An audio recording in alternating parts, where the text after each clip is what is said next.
Hello everyone, इस video lecture में हम लोग पढ़ेंगे next concentration term that is molarity, जिसको हम लोग रिप्रेजेंट करते हैं कैपिटल एम से। तो मोलैरिटी से हमको क्या पता चलेगा? तो मोलैरिटी हमको ये बताता है कि किसी भी सॉल्यूशन की कंसंट्रेशन को हम किस तरीके से मेजर कर सकते हैं क्वांटिटेटिवली। ठीक है स्टूडेंट, तो मोलैरिटी की डेफिनेशन क्या होती है, मोलैरिटी का फॉर्मूला क्या होता है, ये चीज हम लोग पढ़ते हैं। तो मोलैरिटी होता है स्टूडेंट, ध्यान से देखना, molarity capital M is equal to number of moles of solute dissolve in 1 litre of a solution. इसको हम लोग बोलते हैं volume of solution in litre. ठीक है स्टूडेंट, ये होता है मोलैरिटी का फॉर्मूला। तो मोलैरिटी मीन्स हो गया कि 1 लीटर सॉल्यूशन के अंदर, 1 लीटर आपका सॉल्यूशन बना हुआ है, उसमें सोल्यूट के कितने मोल्स डिसॉल्व हैं, इस चीज को हम लोग पढ़ेंगे मोलैरिटी में। तो मोलैरिटी की डेफिनेशन अगर आती है तो आप ऐसा लिखेंगे, molarity is defined as the number of moles of solute dissolve in per litre of a solution. Number of moles of solute dissolve in per litre of a solution. तो ये इसका फार्मूला हो गया स्टूडेंट। इस फार्मूले को आप लोग लर्न कर लो और इसी से रिलेटेड न्यूमेरिकल आएंगे, इसी पे बेस्ड न्यूमेरिकल आएंगे। ठीक है, तो हम लोग देखते हैं न्यूमेरिकल।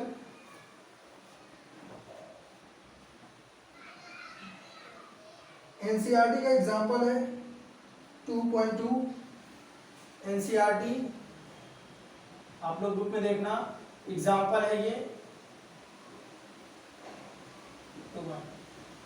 इसमें क्या पूछा है स्टूडेंट, ध्यान से देखो, calculate the molarity of a solution containing 5 gram of sodium hydroxide in 450 ml solution.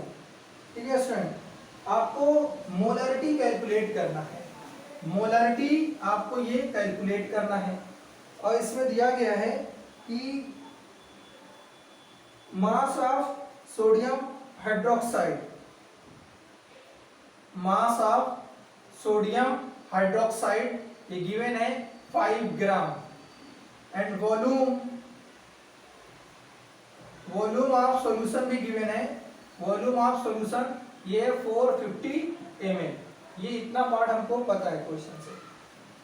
Molarity आपको कैलकुलेट करनी है, mass of sodium hydroxide 5 gram given है, एंड वॉल्यूम ऑफ सॉल्यूशन है 450 ml। ठीक है स्टूडेंट, अब हम लोग कैसे मोलैरिटी को फाइंड करेंगे?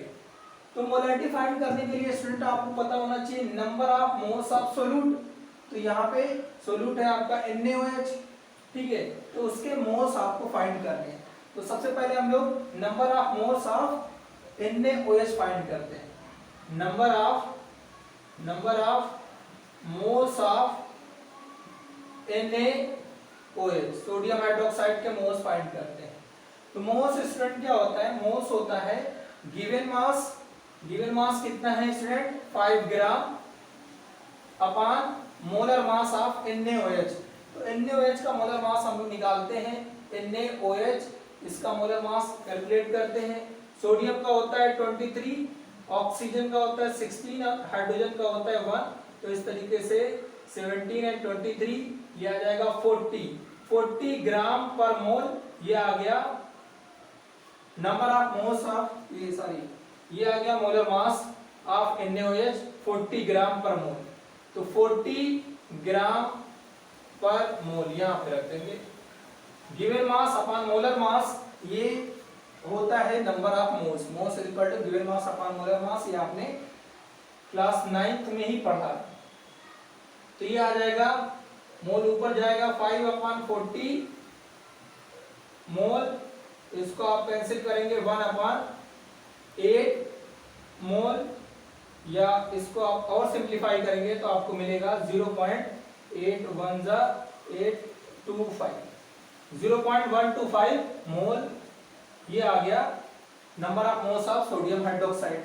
Number of moles of sodium hydroxide हमको मिल गया 0.125 मोल। अब हम लोग फाइंड कर लेते हैं volume of solution in litre. तो सॉल्यूशन का वॉल्यूम जो गिवन है स्टूडेंट ध्यान से देखना, ये ml में गिवन है, और फॉर्मूले में कैसा पुट करना है आपको, लीटर में। तो आप निकाल सकते हो कि volume of a solution litre में कैसे निकालेंगे, volume of solution in litre, ml में है 450 ml, इसको आप लीटर में कन्वर्ट करेंगे तो आप क्या करेंगे, इसको 1000 से डिवाइड करेंगे, ml पर लीटर, ml कैंसिल आउट, ये आएगा 0045 अपॉन 100, ये इतना लीटर हो गया स्टूडेंट। ठीक है, तो volume of solution in litre ये भी हमको मिल चुका है, volume of solution in litre, and number of moles of solute ये भी मिल चुका है। ये दोनों वैल्यू आप मोलैरिटी के फॉर्मूले में पुट कर दो, आपको आंसर मिल जाएगा। तो पुट करते हैं 45 अपॉन 100 है ये, और ये है 0.125।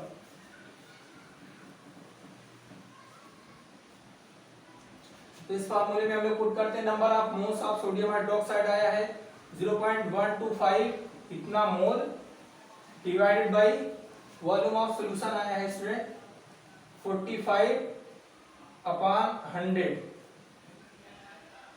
ठीक है, तो इसको हम लोग ऐसा करते हैं, सॉल्व करते हैं, 0.125 ये 100 ऊपर जाएगा, डिवाइड बाय 45, ये आ गया आपका मोल पर लीटर। तो इसको हम लोग और ज्यादा सिंप्लीफाई करते हैं, तो ये आ जाएगा आपका 0.278, आप लोग इसको सिंप्लीफाई कर लेना, 0.278 ये आ गया मोल पर लीटर, या आप कैपिटल M भी लिख सकते हो इसको। ठीक है, तो मोलैरिटी सॉल्यूशन की निकल करके आ गई कि मोलैरिटी आएगी 0.278 मोल पर लीटर, ये मोलैरिटी आ गई। नेक्स्ट कंसंट्रेशन टर्म हम लोग पढ़ेंगे मोलैरिटी। देखो इसमें मोलैरिटी है, R है, R की जगह पे हम लोग कर देंगे L, तो आपको मिल जाएगा मोलैरिटी।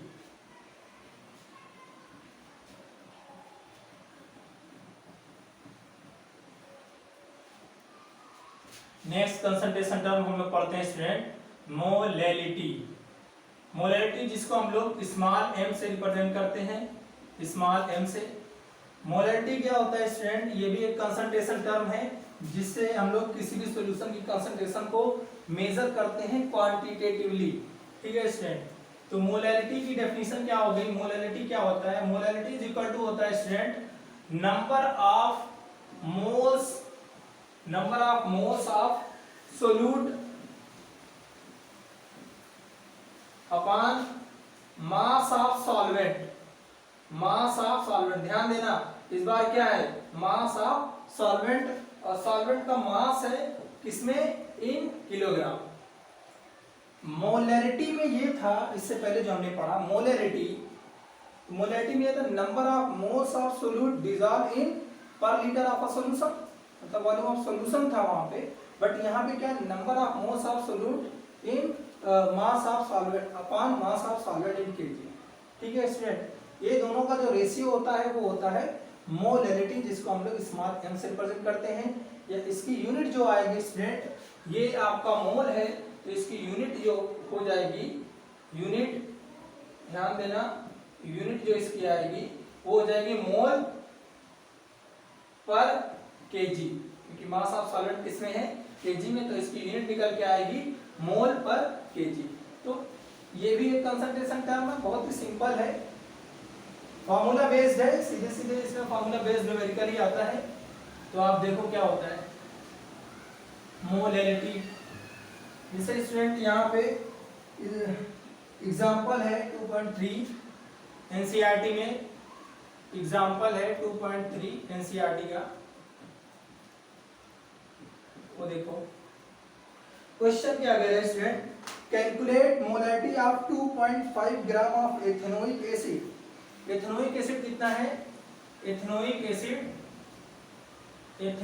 एसिड जिसका फॉर्मूला होता है स्टूडेंट CH3COOH, ये है 2.3 ग्राम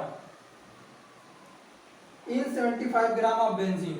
बेंजीन का जो मास है वो कितना है स्टूडेंट, बेंजीन का मास है बेंजीन जिसका फॉर्मूला होता है C6H6, इसका मास है 75 ग्राम।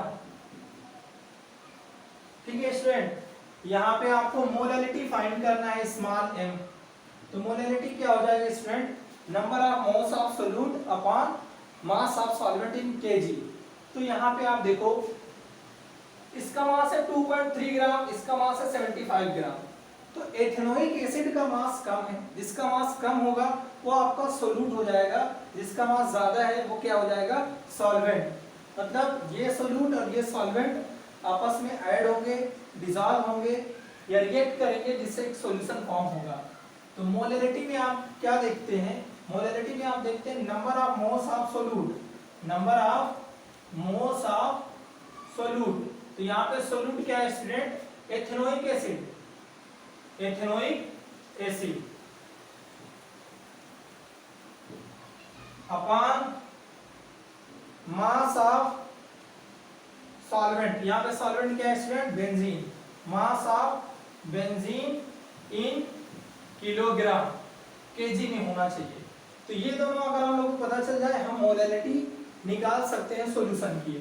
तो number of moles of ethanoic acid, moles कैसे निकलेगा, मोल्स होता है स्मॉल n, ये होता है गिवन वेट अपॉन मोलर मास।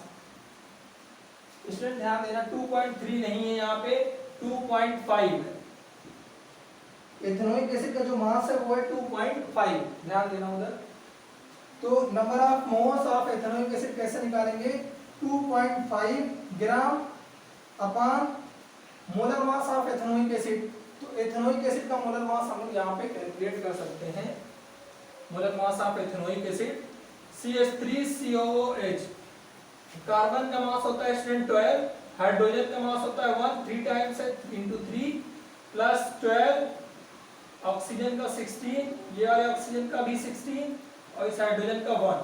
तो ये आ जाएगा 12 3 15 प्लस 12 16 16 32 और 33, ये आ गया आपका 45 एंड 15, 60 ग्राम पर मोल, 60 ग्राम पर मोल एथेनोइक एसिड का मोलर मास आ गया, ग्राम पर मोल। ग्राम से ग्राम कैंसिल आउट, इसको आप सिंप्लीफाई कर सकते हैं या तो ऐसे ही छोड़ दीजिए, कोई दिक्कत नहीं। And mass of benzene in kilogram, तो मास ऑफ बेंजीन किसमें है, 75 ग्राम। तो मास ऑफ बेंजीन अगर आप लोग निकालते हैं ग्राम में है, उसको किलोग्राम में करना है। Mass of benzene in KG, इसको किलोग्राम में करना है। तो 75 है, इसको आप अगर 1000 से डिवाइड कर दें तो ग्राम किलोग्राम में कन्वर्ट हो जाएगा, अगर आप 1000 से डिवाइड कर दें। तो हमको ये मिल गया number of moles of ethanoic acid and mass of benzene in kilogram, यही दोनों हमको चाहिए था, number of moles of ethanoic acid. तो हम लोग मोलैलिटी देखते हैं स्टूडेंट कैसे निकलेगी। Molality, number of moles of ethanoic acid, moles of ethanoic acid कितना आ रहा है student, 2.5 divide by 60 upon 75 upon 1000, 75 upon 1000। ठीक है स्टूडेंट, तो यहाँ पे क्या हो जाएगा, 1000 ऊपर जाएगा, 2.5 इंटू 1000 डिवाइडेड बाई 75 इंटू 60। इसको आप लोग सिंप्लीफाई करिएगा, 0 से 0 कैंसिल आउट, ये हो जाएगा आपका 250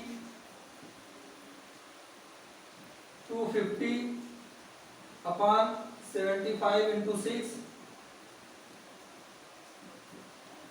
3 जा, ठीक है स्टूडेंट, और यहाँ पे आ जाएगा 5 जा एंड 3 जा, 5 अपॉन 9। इसको और सिंप्लीफाई करना, देन 0.556 ऐसा कुछ आएगा, आप सिंप्लीफाई कर लेना। 0.556 किलोग्राम, सॉरी मोल पर किलोग्राम, क्योंकि number of moles upon mass of solvent in KG होता है। तो ये हो जाएगा 0.556 मोल पर केजी, ये आ गया मोलैलिटी। जिसमें आपने देखा एथेनोइक एसिड इन बेंजीन है, ठीक है, 0.556 मोल पर केजी, या आप इसको ऐसा भी लिख सकते हैं 0.556 स्मॉल एम मींस मोलैलिटी। तो हम लोगों ने दो कंसंट्रेशन टर्म अभी सीखा, मोलैलिटी एंड मोलैरिटी, बहुत ही सिंपल था, प्रीवियस क्लास में भी आपने पढ़ा है। तो नेक्स्ट वीडियो लेक्चर में हम लोग जो बचा हुआ है वो पढ़ते हैं, मोल फ्रैक्शन है, वॉल्यूम परसेंटेज है, ये सारी चीजें हम लोग नेक्स्ट वीडियो लेक्चर में पढ़ते हैं।